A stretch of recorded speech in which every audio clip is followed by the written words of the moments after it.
mga igsuon, sulay gani ninyo na. Kanang magbuhat kag maayo, pero wala ka nag-apas og balos. Lami kaayo ang pamati ana. Maunay giingon ni Jesus atong Ginoo diri sa ebanghelyo karong adlaw.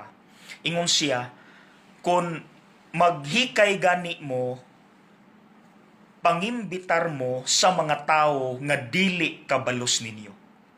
Sulay gani ninyo na mga igsuon. Lami kaayo ang pamati.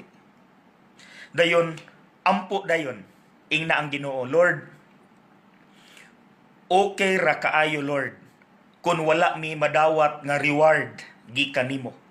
Makatuman lang mi sa imong gisugo namo, okay na kay mi ana Lord.